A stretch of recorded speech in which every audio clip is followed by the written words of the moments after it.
folks, Aussie Mark here again, and today we're having a look at my Kukri Machete. Quite a large knife, this one, to say the least. Biggest one in my collection. I did buy this one for a specific purpose, basically for bushwalking. At one stage, a friend and I tried to get to a certain spot on a hill somewhere. We got most of the way up after battling through some pretty atrocious terrain, and only to be turned back by a very thick belt of lantana, which is a plant we have here in Australia, which is basically an undergrowth, horrible sort of plant that gets out of control. I believe it was introduced to the country, which is terrific. We've got a good record of introducing pests into our country: rabbits, cane toads, lantana, the list goes on. But anyway, so yeah, we decided we wanted to go back and try again, and of course we needed something to hack our way through. So I basically bought this off an online supplier here in Australia, did a bit of research and determined that this is what I would use for that purpose. The reason I went for the Kukri shape, I suppose, over a standard machete, if I'm being completely honest, is simply the cool factor. It's just a very, very nice looking thing. Having said that, it's also, along with that form, comes an awful lot of function. We'll talk about some stats on the thing before we get too much in depth on the use of it. The knife itself, the blade on this one is 11.5 inches, so it's no small knife. It's not an EDC, don't be carrying it around in your pocket. Yeah, 11.5 inches of steel, which is 290mm in the metric. The thickness of the blade is 3/16 of an inch, or 4.5mm, so it's not as thick as possibly some of the other kukris around. It is indeed, as they say in the name, a Kukri Machete, as opposed to a strict kukri, but that's okay because that reduces what is already quite substantial weight to something a bit manageable. And speaking of weight, the knife weighs in at 36.3 ounces. Sorry, no it doesn't, it weighs in at 21 ounces. The knife in the sheath weighs in at 23.6 ounces. To put that in metric terms, knife on its own, 593 grams. The knife in the sheath, 745 grams. So it's a substantial piece of metal to be hunking around with you, but it does the job. Now, the metal itself, or the knife steel, is 1085 carbon steel. Now, I thought that was a little bit interesting when I read that, because I'd never heard of 1085. I had, of course, heard of 1095. Now, I'm no metallurgist, however, I have done a little bit of reading, and as I understand it, the 1095 steel, as opposed to this 1095, has a slightly higher carbon content. And if you read around, some people say it makes it more difficult to heat treat, and in some respects, the 1085 is better because it's not as difficult to heat treat. Don't know about that. But it's interesting to note that in those steel names, apparently the 1085, the last two digits, the 85, and in 1095, the 95, refer to the carbon level in the steel, which I didn't know, so I thought that was quite interesting.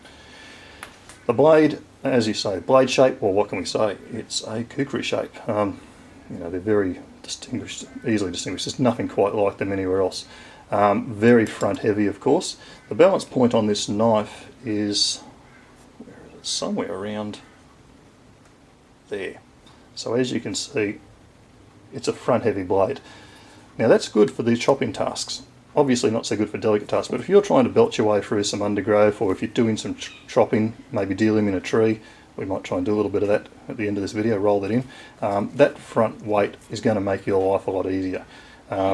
Big survival knife, same deal, but this takes it a step further by having a serious amount of metal here to give that weight up forward, so you're using more of the kinetic energy of the movement of the blade and less of your energy being expended to do your tasks.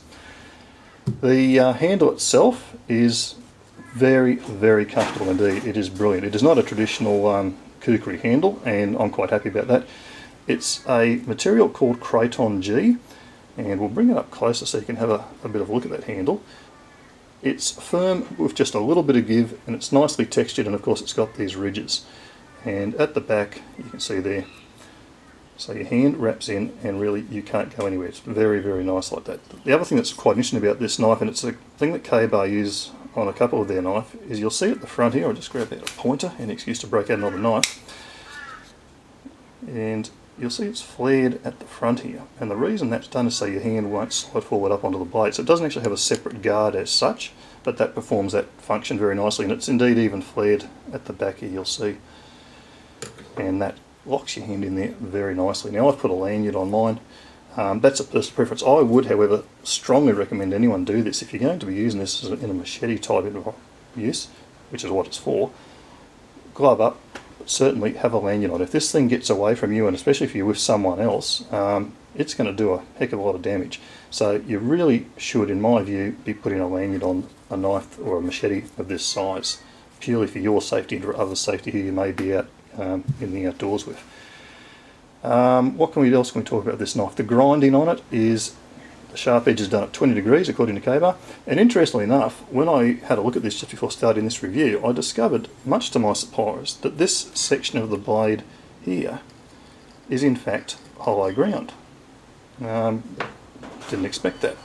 So very slight, but it is in fact, you can feel that curvature there, so it is in fact a hollow ground blade. Interesting, I felt. Not what I would have expected to find. So we'll move on to the sheath, and the sheath for this knife is, I guess, quite a challenge to design. Certainly not your normal everyday sheath. And you can see here the retention system on this one, there's actually 2 straps. Interestingly enough, you do not need to touch that bottom strap. It's superfluous. You can leave that done up. I never undo that one. The knife will come in and out quite merrily, just like that. It does, of course, have a huge opening down here. Obviously, with a knife this shape, you can't pull it out like that. It has to come out with that sort of sideways motion out of the sheath. By virtue of that, the sheath is not ambidextrous. There's no way that can be done.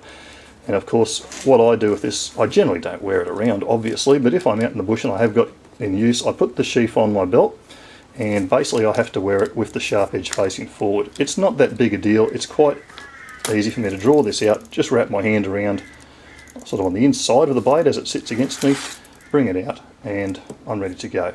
And it's not really an issue. Actually rides quite comfortably because it's got this arrangement here, so there's a little bit of movement, and it'll take quite a substantial size belt. I don't believe you'd fit a military web belt through, but certainly any other belt. Down the bottom of the sheath, it has got a lanyard ring, and again, I'm not into not lanyards, leg straps. I'm not into that, but it would work well because that would hold on your belt and it would allow the sheath to pivot quite naturally on your leg should that be something you wish to do. The sheath itself, front of it is made of cordura and the rear is leather. Very solid stitching, which you can probably see there, and the rivets and everything. It's quite a well put together sheath. So all in all, the sheath's good. I don't think you could do a whole lot better for a blade that is this shape and this size. I think that's probably pretty much as good as it's going to get, and I have no complaints with that. So quality of the blade overall, very good. The finish, we'll try and get a close-up. It's a little bit grubby, but you can see there the black textured finish, and the blade's got a little bit of sign of surface rust starting to appear. They're quite difficult to keep rust free, these, but I do keep it oiled up, of course, when it's not in use.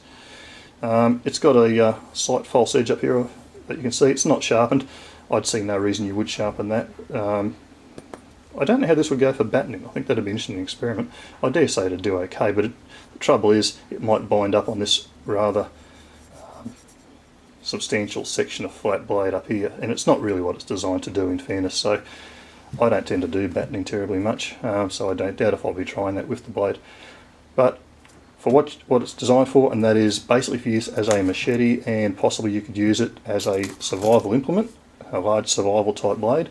Extremely good. The value, in my view, is outstanding on this. I paid around about a year ago $88 Australian. I bought that here in Australia. I know, I'm sure overseas, especially in the United States, they'd be a lot cheaper, and very highly recommended. We'll might cut this off here, the desktop part of this, and I'll endeavour to try and do a little bit of chopping with this thing and roll it in on the end of this video. So I hope you enjoy the review, and yeah, please leave comments, and thanks for watching. Catch you again.